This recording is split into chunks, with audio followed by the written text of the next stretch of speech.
It's the red crew, but they don't never ask how we feel when we got views too. Most of their eyes is wide shut. That's the main reason why I open this mic up. Left chop it up with corporate cats and real street dudes. You're now tuned into the Real Street Views. The Real Street Views Radio. hip hop. I mean, if we don't do it, who gonna do it? You know what I mean?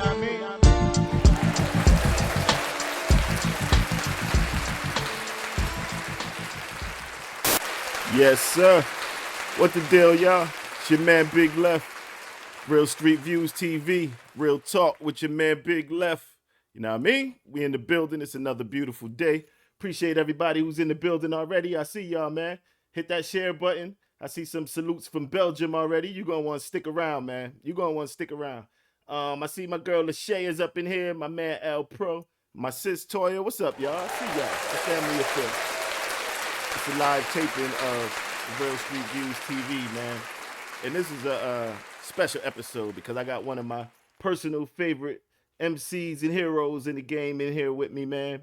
And it's always an honor to speak to this brother. And let me bring him in right now, man. Ain't no reason to delay.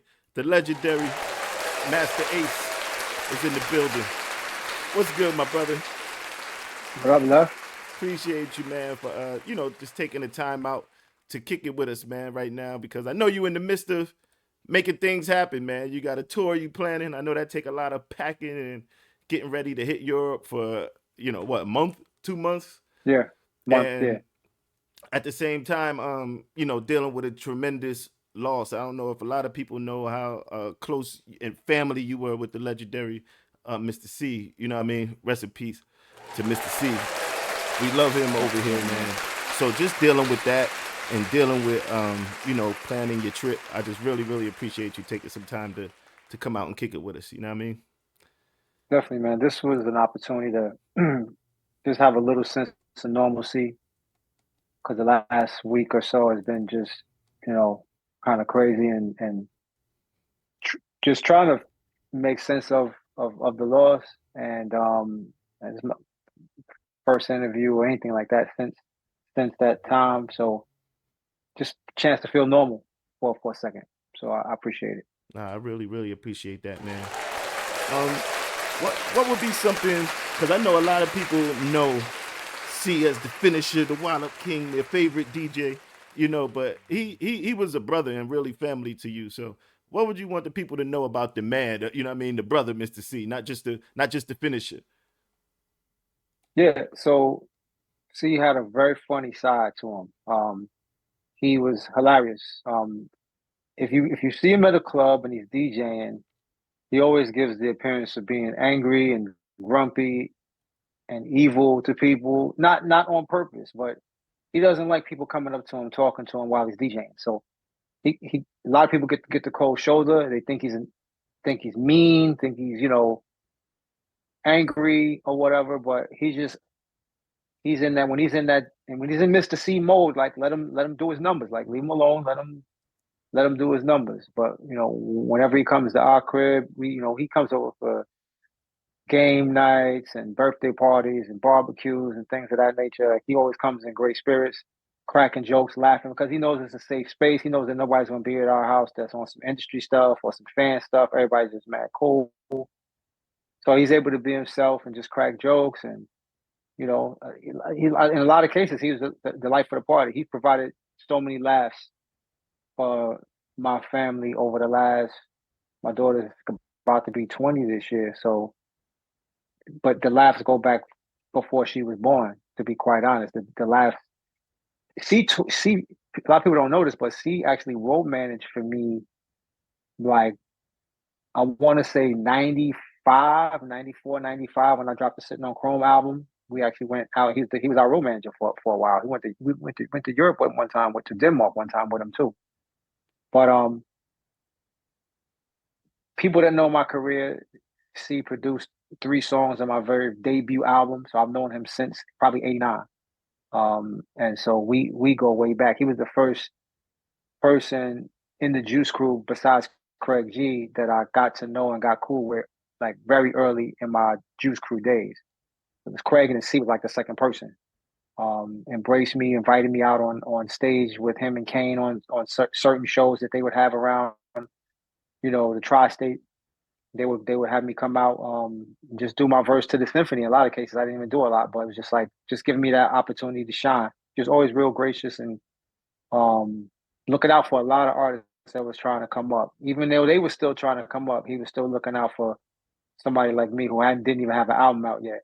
And he's been that way his entire career. You talk to people around the industry that he's helped. There's so many people. Like there's a laundry list of people. They comments on my post saying, yeah, I remember C first helped me when I was, just trying to get my DJ thing on. I didn't really know what I was doing, and he gave me great advice. He's always been that guy. And I don't need to even speak about his DJ talent and skills and career, illustrious DJ career, the crowd rocker, and he's gonna be missed, and he's definitely irreplaceable. There's nobody that can do what he did with crowds and parties. Cats will try to emulate, but nobody's going to be able to do what he used to do and the way he used to do it. Not to mention all of the records that he had, songs that he had in that laptop of his, known as the Bible. Yes, that finisher laptop, boy. I know that's the Yeah. scrolls. That's a hip hop Bible in Yeah. that finisher laptop that he walks around with, man.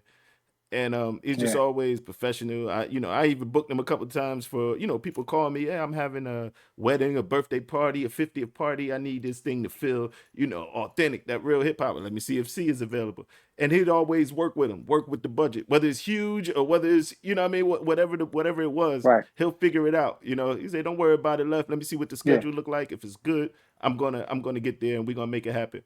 And Yep. yeah, it's just the way he did things, man, was absolutely different.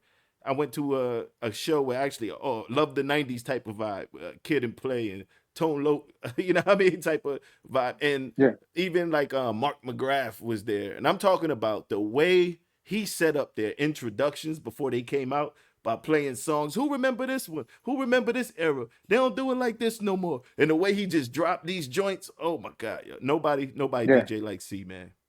Quite like him. That's a fact. Nobody, man. So I just wanted to make sure we started by sending him the proper love. Speaking of family, your lovely wife, Lachey, is in the building. I don't know, y'all, we're going to get Lachey on, too. We got to get that record on. Yeah. That's a staple here. We play that every show, man. That's dope. Yeah, that's the lovely, lovely wife of Master Ace. I'm going to get her on the co-host, too, because she's an excellent host and funny, hilarious, man. I see my girl Jennifer Nicole's in here. Danny Lopez out of Belgium. He's in here. He told me he want to send you some beats, man. I said, I'll try to make the plug. I'll talk to the legend. I talked to him while I got him here. You know what I mean? He want to send you some tracks. He's out in Europe. Man, I got a whole team out there. Beat Collective, There's never a problem. People send me beats all the time. Last 2 albums I've worked with Marco Polo exclusively. So any beats that he sends me would be for outside project consideration, or unless he wants me to rhyme on something, a project of his. But I stockpile beats, so by all means. Absolutely. I'll definitely send that plug in, man. He's here. I know he's in here watching. One thing, I'm definitely was gonna get into Marco Polo, you know what I mean, how y'all came together, but I didn't do the history 101 because most people who follow me know the legacy of Master Ace, but you can't assume everybody knows everything. So I would just say from nearly 3.5, maybe almost 4 decades, since the symphony in like, what was that, 88, you know what I mean, all the way through the golden era, Crooklyn Dodgers sitting on chrome, you know what I mean, all the way up until now, just consistently dropping. Like, just what's the motivation to keep going in the industry that microwaves artists? I'm talking about heats them up, eats them up, and then they done, you know what I'm saying, in 30 seconds. And you've been here since hip hop almost in its infancy, in its infant stages, when it was heating up, you know what I mean, getting big. You was already there. And just what keeps you going, you know what I mean, and keeps you still creating to the point where I got a new project from you a month or so ago that we ain't even get into yet. Yeah. Well, for me, it's that motivation of wanting to,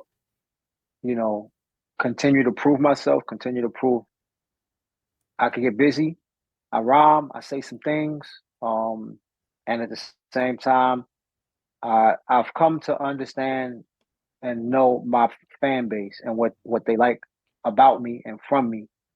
So I continue to feed that fan base with music and new music.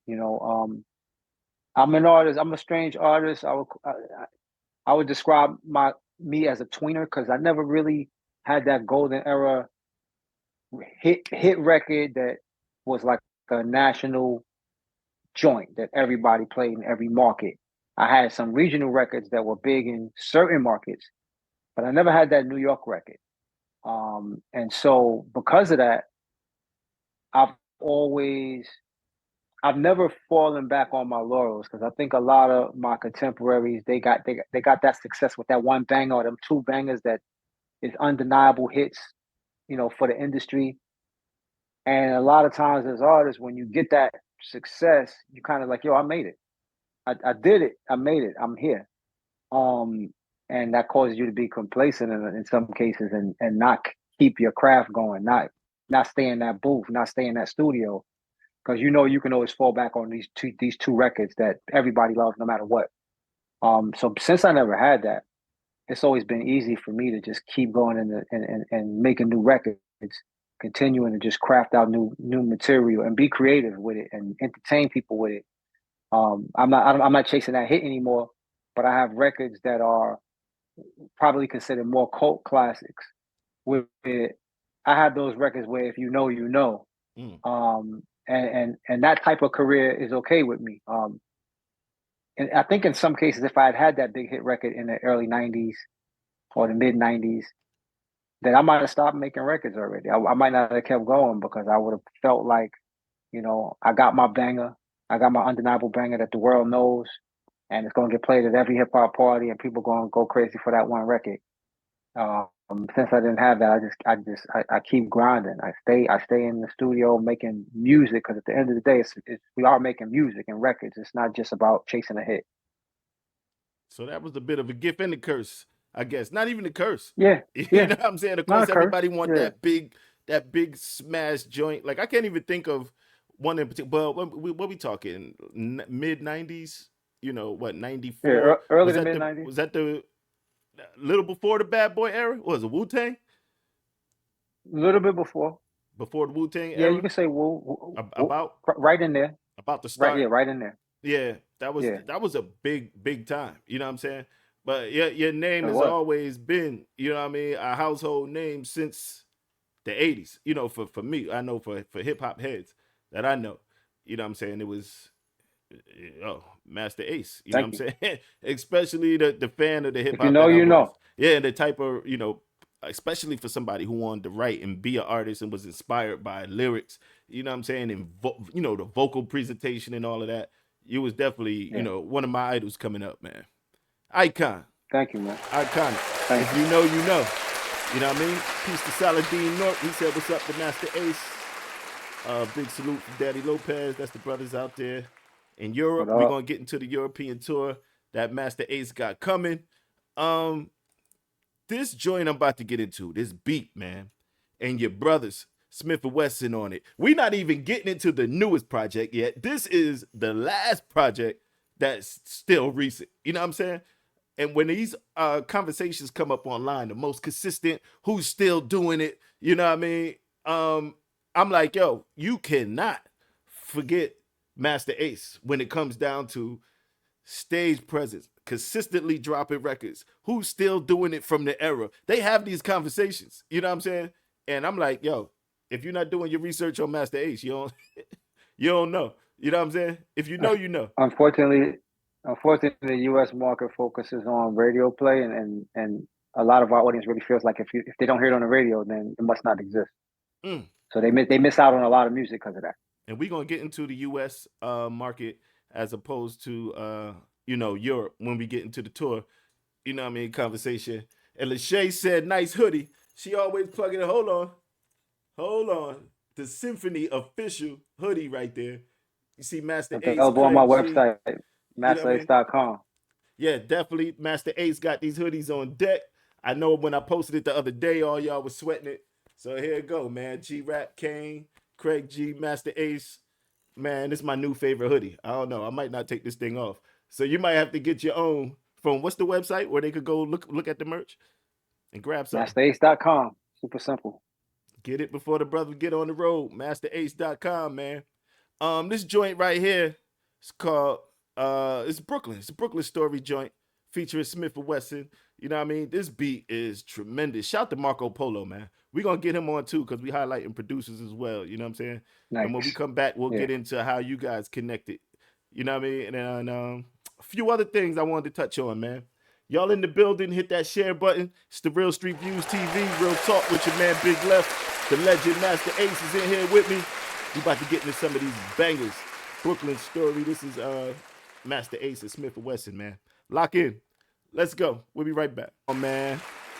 Fire right there, man. We get down in Brooklyn. Y'all seen the legends on there, man. Come on, man. That's crazy. Shout to Marco Polo, man, for that. The beats. That's vibing, man. You know what I'm saying? Like, the energy he must have had when he made that beat. 6 years ago that was already. 6 years ago. And it seemed like it just... 2018 I dropped. It seemed like it... I literally feel like it just came out, man. I know. And you got a new one already. Well, now this new one should have been out 2020, but obviously things in the world happened in 2020. What didn't, the album couldn't happen. So we put off to making the record for almost 3 years because of everything that was going on in the world. Wow, the Brooklyn joint was pre-COVID. Yeah, 2018. Wow, yep. That's crazy. The timing on that is ridiculous. Kevin Gardner says sitting on chrome. He know the legend in the building. Hit the share button, man. Let your people know we in here. You know what I mean? It's the live taping right here, so we can chop it up. We can give them your questions and everything. Y'all the studio audience. You know what I mean? So you got any questions for the legend? Let me know, and we'll pass them over to him. Just any tips to the up and coming artists for longevity, man? Because we just played some of your newer stuff, even though, like you said, that was 6 years ago. But we could go all the way back to 88. So for people who plan on making this thing a career and not just being in and out, like what would you tell them to do or just to have in mind? Tips from somebody who's done first of all, you gotta love the craft. If your goal is to just try to find a hit, just get lucky and find a hit. Just know that there's no longevity in that. Like in most cases, that one hit record, if you even lucky enough to stumble on one, that one hit record can't sustain you. It's important to love the craft of making music, not just making songs, but making the entire project be a great project. That's when fans gravitate to you because they see that you're an artist of substance as opposed to just a quick hit guy. That's what's worked for me. I can only speak for what has worked for me. For me to continue to be touring this many years later is almost unheard of in hip hop. There's only a couple guys I could think of that are able to do that and keep putting out new music. So yeah, you got to love the craft. So and work on your craft and study every other artist, other MCs, check out cadences, flows, rhymes, beats that they're using. Try to be a little bit different than what's going on. Don't chase what's happening. Don't chase the flow or don't chase the wave. Try to create that new wave, that new energy. Rhyme different than everybody else. Go out of your way to rhyme different. So many of these younger cats, they all rhyme in the same cadence and the same bounce, and that stagnates the music. So, like I said, there's no real hardcore rules to this, but loving what you do and doing it for the right reasons is a good start. Absolutely. Excellent advice, man. Excellent advice right there. Are you totally indie now? Like, how does that work? Are you independent? Do you have a label? Do you have any sort of deal that you work through? So I've been independent since 2001. Okay. We dropped Disposable Arts in 01. And all the records that we've dropped since 01 have been distribution deals, our label, our imprint, distribution deals, where we basically partner with distributors. In some cases, it was Fat Beats, but and most recently it's been Fat Beats. But there's a distributor over in Europe, Germany, called Hip Hop Vinyl HHV. We've collaborated with them on a couple of projects as well. But yeah, they they pay us for the rights to distribute. You know, in most cases, it's vinyl is what really does the most numbers, but we do digital, we do CDs. But vinyl is still king in Europe. Like when we go to shows, vinyl sells out before anything, before shirts, before anything. Um, and yeah, so we've been indie since then. And typically, you know, our deals allow for these distributors to um, put our music out for a certain period of time, but we still own the masters to that music. And once our terms are up, they have to hand that back to us or re-up for another, you know, period. Mm, got you. I was definitely wondering how that worked. Like, cause I know it's a difference between being indie and having a name, you know what I'm saying, and being indie and Yeah, trying to make an artist from scratch for an indie label. A lot of them is not going to invest what it takes, you know what I mean, to really put into an artist like that these days, especially when they're chasing like you said, the wave, you know, yeah, whatever's hot at the time. They'll find what's jumping on social media and shoot them a quick deal. You know what I'm saying? Before they you know, before they would jump on somebody that's just super talented but has no buzz. You know what I'm saying? I So mean, I mean, go. true independence would mean taking your own money out of your pocket, Yep. finding a pressing plant, um, finding a place to press up your jackets, your covers for your records, like doing it the whole entire thing yourself. Um, but for me anyway, it's been smarter to partner with somebody who has that mechanism in place already has the art department, already has the pressing plant, and generally because we still own the masters, we are still considered an indie. Got you. That's a beautiful way to do it, really. What do you think about the Yeah, mechanics yeah, of the industry as far as you know how it is now, as far as like from the difference from back in the day, as far as being totally kind of dependent on a label to even be seen and be heard, and to now, whereas like most likely the artists you're gonna find are gonna be independent. You know what I mean? Do you prefer one or the other?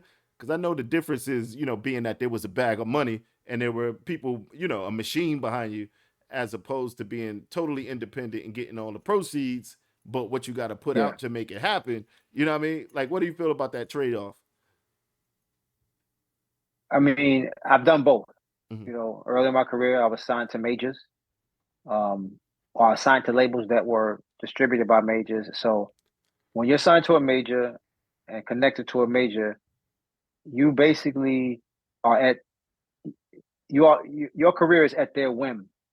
So if they tell you the music is viable, then you go. If they don't feel like the music can play on the radio, because that's what they care about. They care about radio spins. They're gonna try to influence you to make records that are in a certain vein, whatever's hot. Like that, you mentioned the bad boy era earlier. Um, when the bad boy era happened and started to really, really go, labels were looking for artists that were trying to bring those kind of party records to the table. And so you saw some artists try to go that route, try to chase it and see if they could come up with those records. At that time, I was signed to a major. I was with Atlantic, and I almost fell victim to that thinking because I was trying to hold on to my deal so bad that I was going in the studio trying to make records that would make them happy.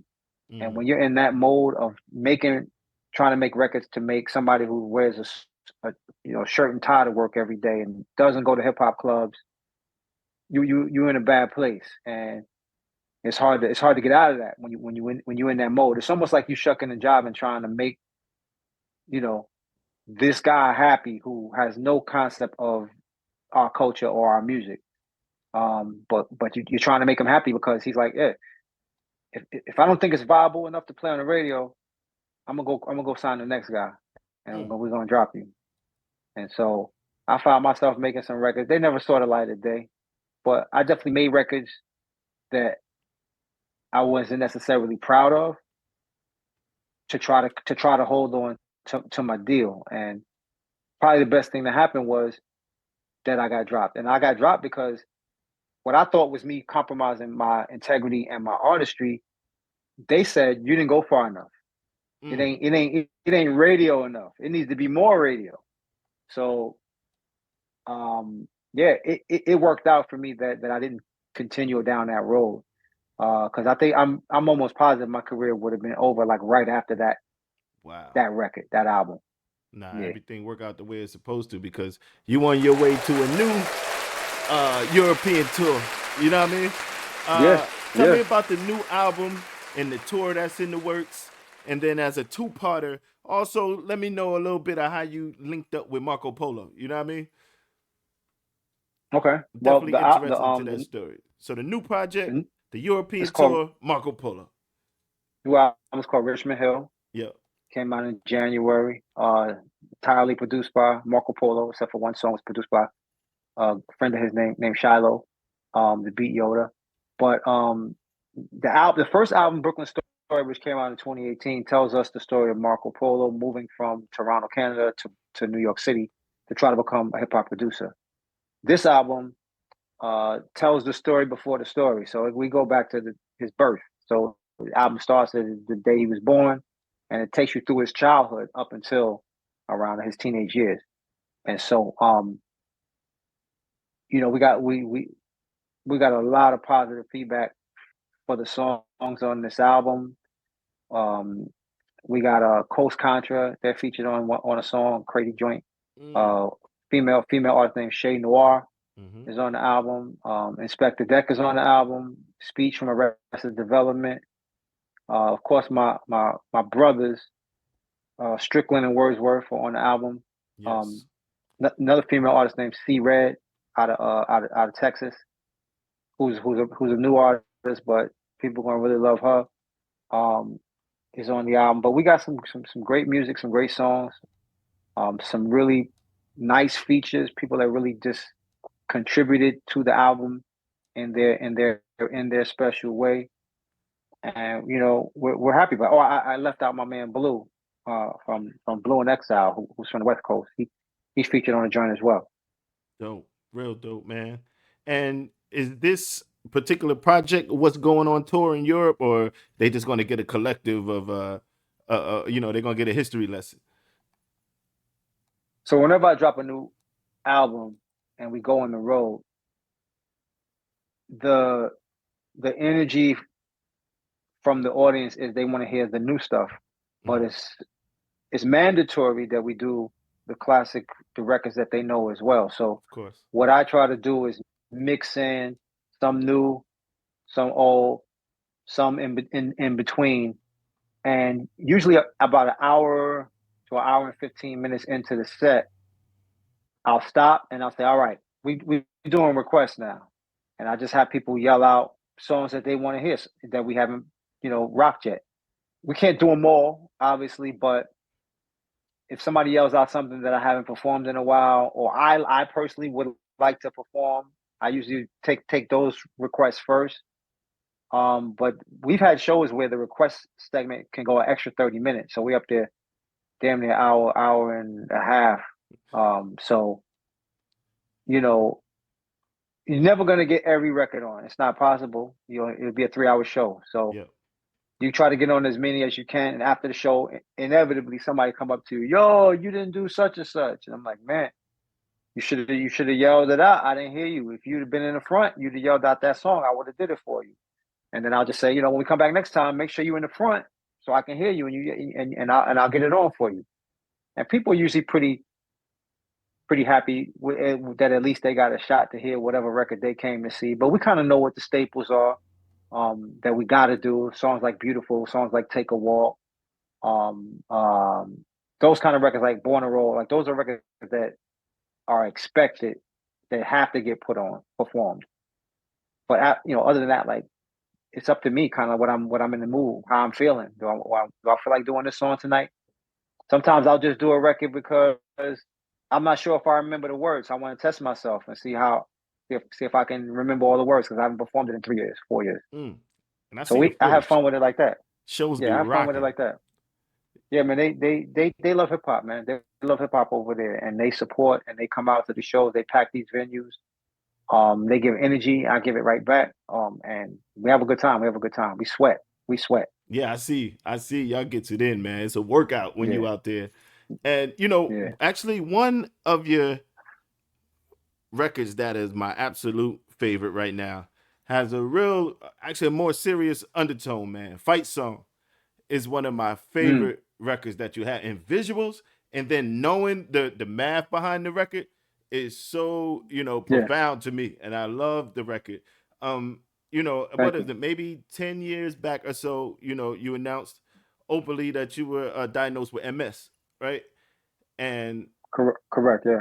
and you know you still manage to perform and do your thing at such a and live your life at such a high level. Maybe for the people who may not know exactly what that is, and what it could potentially do, and your secrets to maintain and go strong for so long since that diagnosis, you know what I'm saying? Just explain to the people a little bit what that is, and then we're gonna set up the fight song with that information. Okay. Well, MS is a autoimmune disease where the body starts to basically attack the myelin in your nerve endings. So the myelin is like a sheath that covers your nerve and it protects your nerve endings. And this disease attacks that myelin and eats away at it, and it causes lesions on different parts of either the brain or the spine. There's varying levels of the disease. And some people are in wheelchairs because of it. Some people are blind in one eye because of it. Um, and I just, I got on a mission. I was diagnosed back in 2000, and it took me 8 or so years to start to figure out that the food that I was eating had an impact, probably in my mind, had an impact on what was going on with me. So I started to just gradually make changes in my diet and my exercise regimen. And the reason you see me up there moving around on stage like I'm moving is because my mindset is, I don't know if this disease is gonna progress to the point where I can't move around like that. So let me use it. Let me use it before I lose it. So I jump around like a maniac. Um, every time I'm on that stage, I'm celebrating the fact that I can still bounce around, jump around, walk, and I'm a maximize my time on this stage. Mm. That's a beautiful thing, man. And you see it. You see it in the performance. You know what I mean? It's absolutely incredible to watch you do your thing. The energy that you give every performance. I've been to some of the joints you had in Brooklyn, and then I watch some of the footage from the overseas shows, Yeah, and I'm like, yo, it's some artists that really go up there and kind of take a day off sometime. You know what I mean? And you it's, really it's it would be a waste for me to just kind of stand in one place and rhyme like that and not move. When I have this blessing of my mobility, use it. I'm gonna use my mobility. It's working. So, absolutely. when we're on the road, I'm in that gym, that hotel gym, riding, bike riding all the time around Jersey, and I've even done some bike rides when I'm overseas. All of that is just me continuing to have that mindset of staying active, being active, um, because my body has rewarded me by being able to still be as strong, physically strong, and being able to, be upright and bounce around. And I'm gonna try to continue to maximize that. Shout to Strick, your boy Steve Strickland's in the building. I see him Yeah. in here. He gets busy. He gets busy too. Yeah, he been touring me since 2001, man. We've been Strick on the road gets together since busy. '01. I seen him live a few times. The show you had out in Brooklyn, we came through, and Yep. yeah. Oh man, Strick was getting busy. Jamal Mobley said, "Give that man his flowers." Absolutely, man. We don't give our legends they flowers when they supposed to get them, man. I'm telling you, they wait till it's too late, and they be like, "Yo, he's one of the illest, one of my favorites. He's the best." Then you see all the posts and all the pictures. You know what I'm saying? Give the man that love while he right here with us, man. So I appreciate everybody in the building who's in here saying, "Give you them flowers." I see my man Nucci Rayo in the building. Bobby Krills is up in here. My baby sis Toya is in here. What's up, y'all? Appreciate y'all locking in with the legend. Hit that share button, man. That was the fight song. Incredible record, man, and concept and everything. So shout out to the brother who came up with the with the original concept. He wasn't going to he wasn't going to do a Pharaoh March, Paul but Barman. you know what I mean? Paul Barman. Nah, it was his idea to write the record, so I always gotta shout him out. I see the flowers in the comments. Send me the flowers. Send me the flowers for Master Ace, man. Send that brother his flowers. Flood the comment section, man. Got to. Legend is up in the building, man. Man, so what's the blueprint? How do we carry on? How does the legend continue, man? You've done so much for so long. It's still so much left to do. You know what I mean? And it's just, what's the plan, man? Is there a plan in motion? The plan for me. So from a music standpoint, the plan is that we have at least one more record that we got to do, one more album. I'm sitting on music that I've had. Most of this music I've had for a couple years now. It was some of it was records that I never finished for this album, so it's going to carry over. But he continually sending me music, so we have enough material right now for a third album. So that's going to happen. Separate from music, though, I've been writing for theater. I wrote a musical for theater, a hip hop musical that's in development. And we've been workshop. We're trying to bring it to Newark coming up this fall. Still not 100% if that's going to happen or not yet, but we are definitely working diligently to try to bring it to Newark for a production. And I actually have a TV show that I've been writing for about 5 years. I got about 3 episodes written of that. So I'm trying to take my writing, my storytelling to the next level or to the next medium. So theater and TV are two of the ways that I plan to expand, and in a lot of ways they're my exit strategy from music. I didn't think you had an exit strategy, man. I thought you was in this. I thought you was in here. You know what I mean? I mean, I got to be smart about it. I'm approaching 58th birthday's coming up in December, and there are just other. Music can grab a hold of you and really hold you in place. And it's not that I don't enjoy music. I do. I just want to at least expand and see what else my writing can do, where else it can take me. Because I've had a lot of these thoughts and these ideas on my laptop for years, over a decade of half-written screenplays and things like that. So got you. I just want to try these other things and see what they bring me and explore these new worlds. Theater world is a whole new world from Absolutely. music. TV is a whole new world. So I want to explore. Theater. My son was a Broadway actor, man. If you ever need you know what I mean? Ever need any acting, send you his resume, send you some of his reels. You know what I mean? Get him up in there. For real. Word. You're a legend, man. Thank you, baby. Legend in our time, man. Thank you. One of my favorite artists of all time. I don't just, say that to anybody. It's a blessing to even know you, and I appreciate you for just always being there for me. I call you for a feature. It's a shot in the dark. I said, let me see if I can get Master Ace or something. Yeah, no problem. Send me the joint, man. And I just really appreciate that, because you don't have to do that. I appreciate it. And we appreciate you, man. It goes both ways. Appreciation goes both ways, brother. Believe me. Oh, no doubt, man. So let the people know how to keep up, you follow Master Ace. That's all you got to do. But still, where the merch is, how to keep up with the movement. Because now y'all seen the videos, y'all see some of the new work. Y'all know that the bar is still as high as it's ever been. So how could they just stay in tune, man, and ride out, Yeah, this legendary career with you? the website is mastaace.com, MASTAACE.com. You can find me on IG, Masta Ace Pics, PICS, and just on Twitter/X, it's just Masta Ace, and Masta Ace Official, Masta Ace Official on Facebook. The tour starts. The first show is May 28th.